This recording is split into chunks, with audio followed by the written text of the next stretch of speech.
Fuck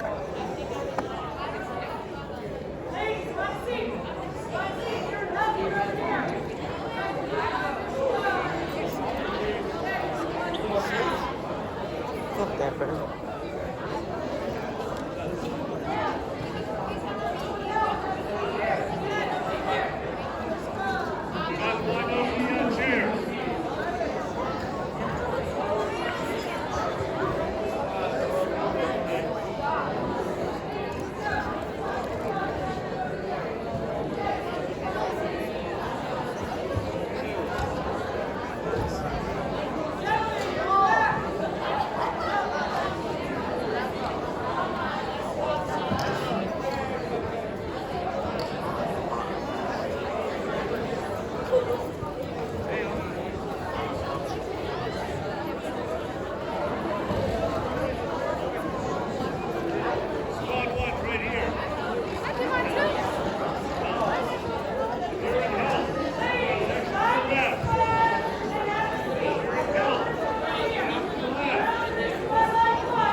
I know.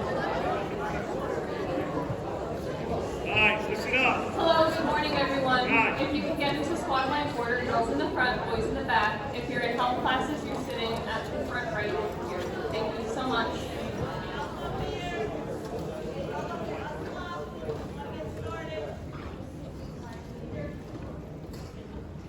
Guys, squad one, kick it off. So, hello, everyone. Before we get started, I want to clarify a few things, give you some background information on this project. Hi, I'm Madison Daraklis. I'm in DECA. 13. And I have PTSD. So I thought, why not combine the two things, my mental health problems, DECA, and talk about it. Talk about mental health. And often when we say mental health, we immediately jump to PTSD, schizophrenia, bipolar disorder. But even just stress is a mental health problem that you can fix. So by show of hands, how many of you this week felt stressed about something? And it doesn't have to be about school. It can be like Thanksgiving and you don't want to go to it. But that's a problem and you can fix it. So on today's agenda, I have a short video, and then I'm going to talk about misconceptions about mental health, and then Mr. Matranga and Ms. Vogel are going to talk to you about school resources if you are struggling and you can't deal with it by yourself. So like I said, we're jumping into a short video. Hi, I'm Daraklis. One thing I would like to say to everybody is you are never alone. You're not alone. There is always somebody that you know, whether it be a friend or family member or colleague, that would always want to be there for you. Hi, I'm Juliet Burton, and sometimes my mental illnesses lie to me and tell me otherwise, but we are not alone. You are not alone. I'm James McVeigh, and I want to urge you to remember that regardless of how you're feeling, there are other people in the world that are probably feeling exactly the same as you. As much as it may feel like it at times, you're not alone. You are not alone. I was not alone, and neither are you. None of us are ever truly alone. It's a funny one because you've only ever lived in your head. So that's why normal is a very relative term. I don't know when I was first aware of having something going on in my head that wasn't kind of quite right.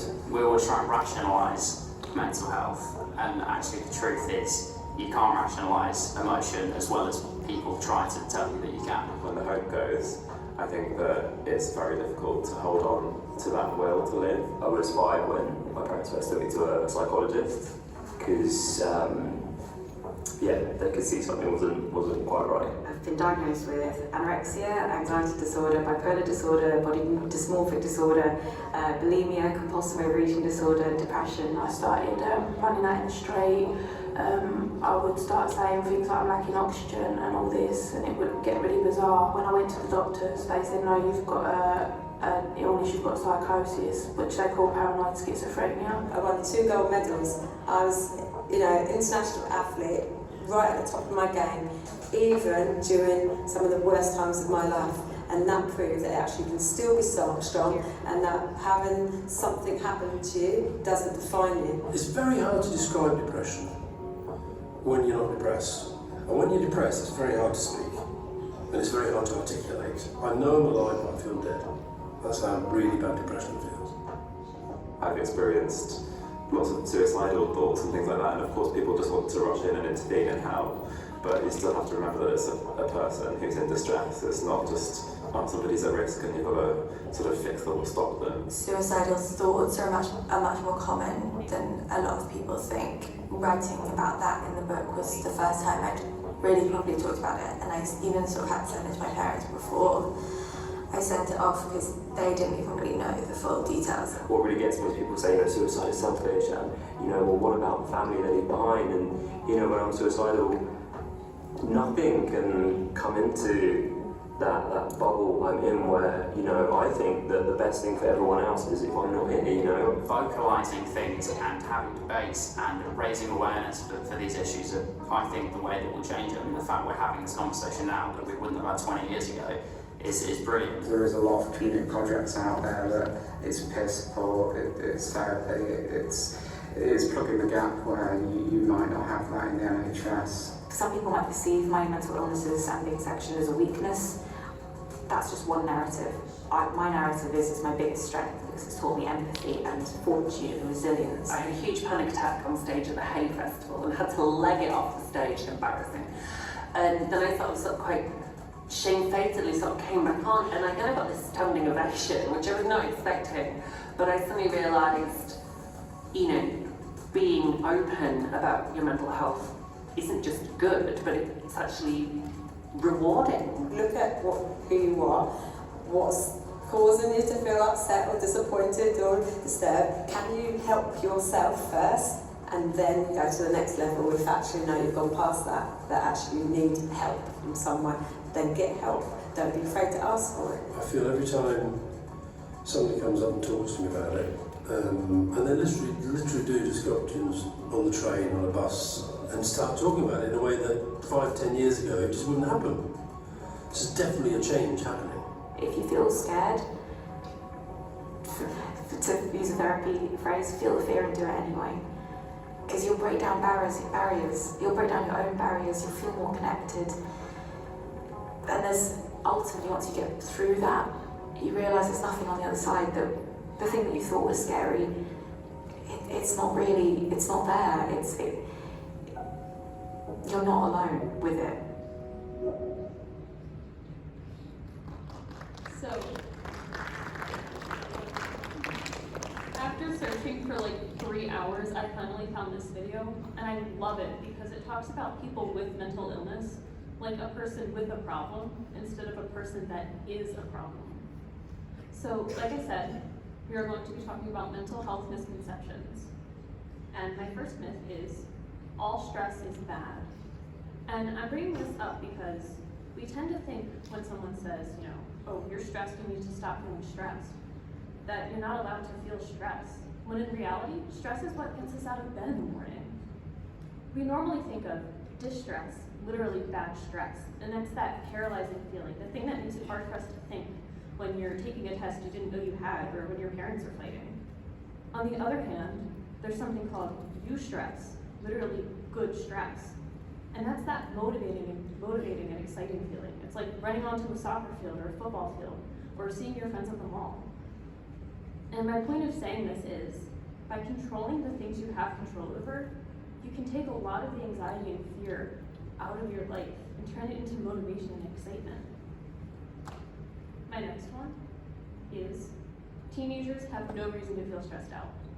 How many of you, by show of hands, have ever been told, you have no reason to feel stressed, you don't pay bills, you don't have a job? But you know what? Teens have a lot of reasons to feel stressed. Being a teenager is stressful. And we're all at very different places. Some of us study way too much, some of us don't study at all, but we have a lot of stresses in common.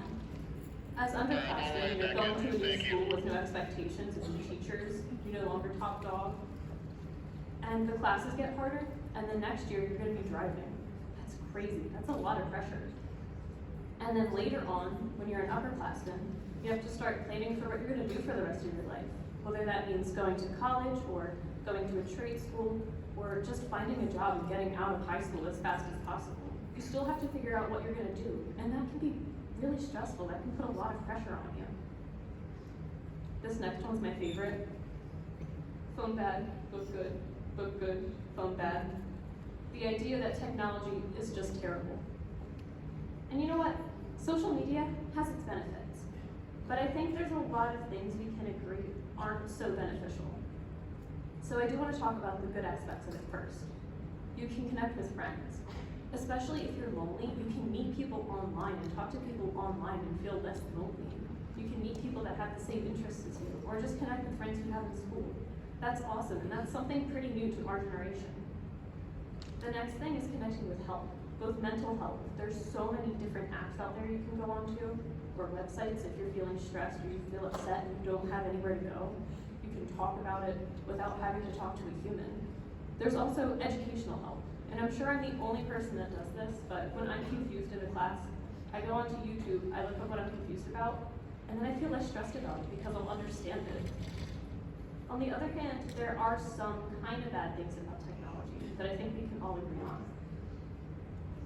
24-hour news, plus the fact that it's human nature to only remember the worst things we hear, can seriously skew how you perceive the world, because you only remember the terrible things happening on the news, the shootings and the stabbings. And you hear it all the time, but we all lie on social media. We all only post our vacations and our going to birthday parties. We're not posting our 3 a.m. crying sessions, but then we try to compare our entire life, all of it, to what we see other people doing. And when we realize that we're comparing ourselves to things that aren't even real, it can take off a lot of the pressure to look amazing socially, because you know that everyone's struggling just like you. And now, if I'm going to tell you that your life is very stressful, it's only fair I give you some ways to deal with stress. So I'm going to talk about the unhealthy ones first. And I think a lot of us are aware of them, but seeing them in ourselves and being aware that we're doing them is the first step to relying on them less, and is the first step to becoming less distressed and changing a lot of your distress into eustress, like I said. Because a lot of the ways that we cope with things tend to be really destructive, and they tend to cause bigger problems later on. Now on to healthy ways of dealing with stress. And I kind of have these broken up into 2 different categories. Letting your emotions out, and the best way to do that is talking to someone. And it can be a friend, but sometimes our friends don't have the answers and they need more help. And there's so many different people you can go to. If you're afraid of talking to your parents, you can talk to your friend's parents, or a teacher, or a counselor, or another family member. And if you don't want to talk at all, you can write out your feelings or draw about it. That helps you let out your emotions, and that can help you to let them go and actually heal from whatever might be troubling you. My second step is calming down, because a lot of times when we bring up all of these bad emotions we're feeling and start talking about them, we can have panic attacks or start uncontrollably crying and not be able to stop. So to calm down, I suggest making a stress-free activity, something that you're not competing with, something that you don't have to be amazing at. And that can be coloring, or exercising, or hiking, or listening to music in your bedroom and dancing like you're in a music video. But by giving yourself something to work at, it lets you feel more satisfied for longer because you actually worked at it. Compared to like getting likes on Instagram, if you accomplish something you're truly proud of, you will feel happier about it for a longer time. And the last thing I have for you is 4 things I want you to remember. And this one's really cheesy, but we don't beat our friends up when they fail at something. So why do we beat ourselves up? When you fail at something, you don't have to be mad at yourself. You can forgive yourself. And doing that's really powerful. And if you're struggling right now, it's not going to change overnight. It's a really big, long process. But if you keep up at it and you keep celebrating little victories, you can eventually get better. And no matter how big or small you think your problems are, they're yours and they're valid problems, and you can deal with them. And I can basically guarantee you someone else in this school has the same problems you have. You are not alone.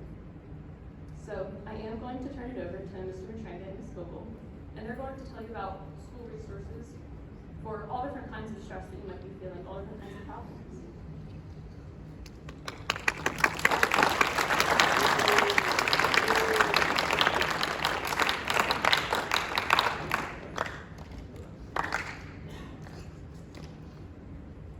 Good morning, everybody. I was trying to do math in my head. What year is your graduating class? 2023. 23, guys. How exciting is that? You really don't have that much time left in high school, so that's very exciting. So everybody, do me a favor, give it up for Madison Daraklis. She put this whole project together.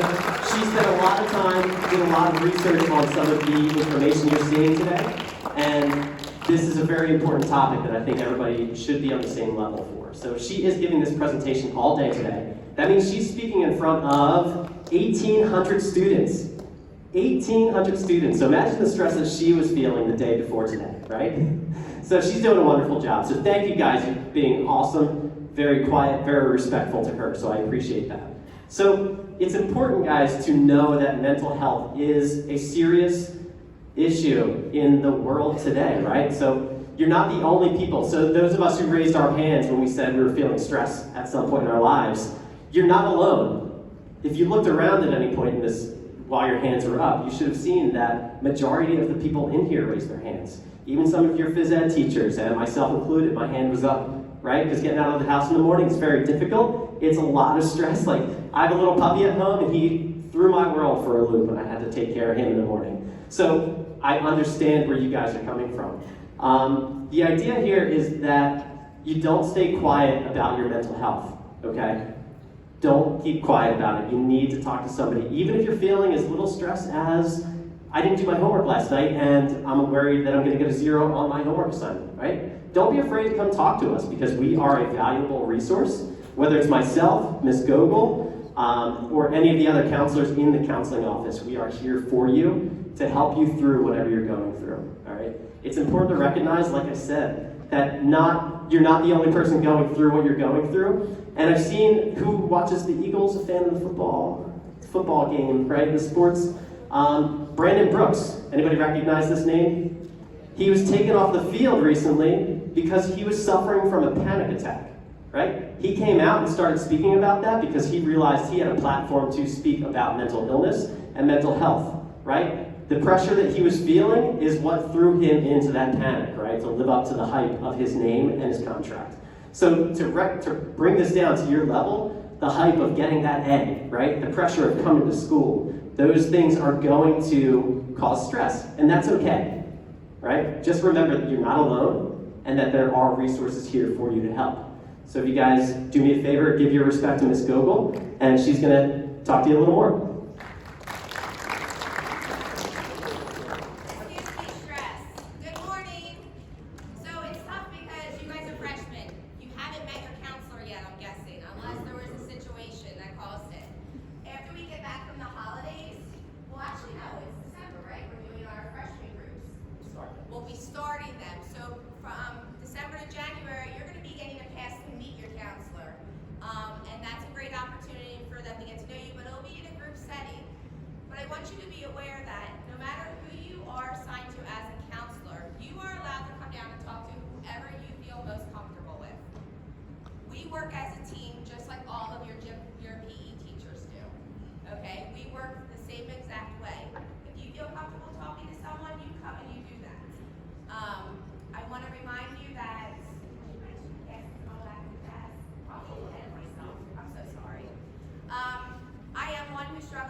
you guys have a tough situation and you're a tough generation because social media never stops with you guys. You come to school and it continues all day long and you never have a break from this place. Don't forget to give yourself a break. Get off of that and just be in real life for a little bit. I'm going to tell you, I was on Instagram and this is my first year that I'm off of it. And it was the first year that I actually had peace. Because you know at the beginning of the school year, all those cutesy moms, they like post all the really cute like chalkboards like, my daughter's first day, like the likes and dislikes, you know, all that. Okay, I wish I could be that person, but I'm not. So when I would see it on Instagram, I would feel guilty about myself and like kind of like push myself down. So I realized when I remove that, my mental health stays better because I'm not comparing myself to all those fake images. Sorry, I am calling them fake because we just do them photoshops. But I just want to let you guys know that you can come down to guidance at any time. Gracie, you better not be laughing at me, Gia. Yeah, I'll call you pounds. There is yellow passes that you can come down to guidance anytime and fill them out. Mr. Stein is holding that. On the school website, you can go to our high school page. Kind of to the bottom right will be an apple. Click on that. That's the school counseling page. There's a pass request. It's the third tab from the bottom. You can now digitally go on and ask the request and talk to your counselor. All right? I do want to make you aware though, if there's something that's really bothering you and you want to see someone right away, all you need to do is come down to counseling and tell our secretary, hi, this is my name. I need to talk to someone today. We are here for you. That is our purpose. And I don't want you guys to forget it. Thank you for giving us your attention, and I can't wait to meet all of you when we start doing our freshman groups. It'll be a lot of fun.